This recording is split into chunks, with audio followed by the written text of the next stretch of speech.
Okay, let's look at one of the big concepts for Chapter 6.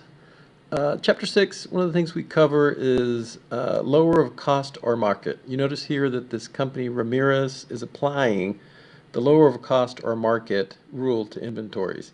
What this means is that at the end of the period, here we're sitting on December 31st, a call is made between which of these two is lower. In this case, this is what the books have. The books have ending inventory at 60,000. But the outside world is telling us this $60,000 worth of Microsoft Surface tablets, I realize I'm being way low, but basically this is not worth what we thought it was.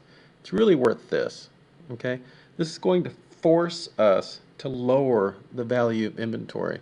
One of the ways to think of lower cost or market, which is somewhat useful, is it's the bad news only reported rule. That means if what we have on our books for inventory is worth less, it's worth less than we thought. I want to make sure we don't get worthless in there. If it's not really worth 60 and it's really worth 41, we need to tell the outside world, hey world, this is not what it's worth. It's not worth as much as we thought.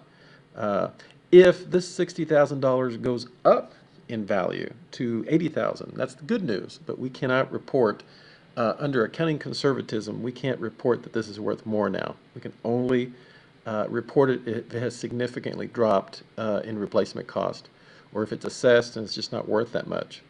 So let's look and see how we do this. Ramirez determines that show what Ramirez should report for ending inventory and for a cost of goods sold. Okay, so let's start with what it will be reported on. Well, obviously it'll be reported on the balance sheet. And inventory will be reported at the lower of cost or market. In this case, this is the cost, this is the market, so it's going to be reported at 41,000.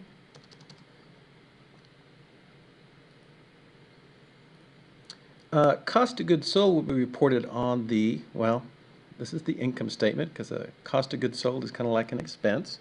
And this is where we need to adjust cost of goods sold. Okay, we need to adjust cost of goods sold.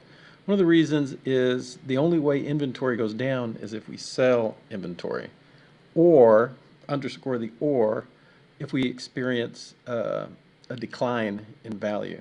Because when this happens, when we do this lower cost of market, the 60,000 to 41,000, we can't just not make an accounting entry for it. We're going to have to make an accounting entry for it for the difference between 60 and 41,000, which is 19,000.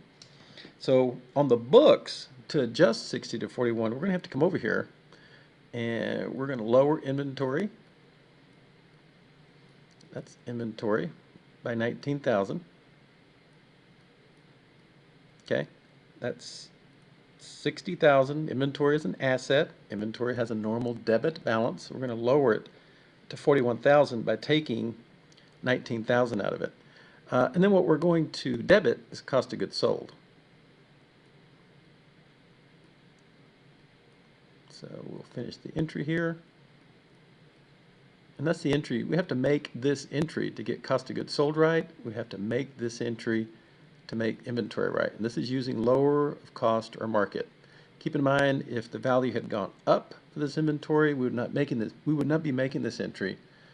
We do not report good news, only bad news. Okay, so cost of goods sold, we reported we had 410,000, but 410,000 is untrue because 410,000 has to be updated or has to be adjusted for that difference of 19,000. Hence the 19,000 here. So 410 plus 19 is 429. 429,000 is 410,000 plus this write down to 41,000. If you think about it, every single piece of inventory has to either be sold and go into cost of goods sold, or it has to flush through cost of goods sold through a write down. And that's what we do with this lower of cost or market rule. One of the ways that I've seen students have success remembering it is it's the report only bad news rule, right? So you would never have, if this was 41,000 and this was 60,000, then you would nothing would be adjusted. You would continue to show this pessimistic 41,000 and not write it up to 60,000. Hence the word lower of. I hope you found this useful.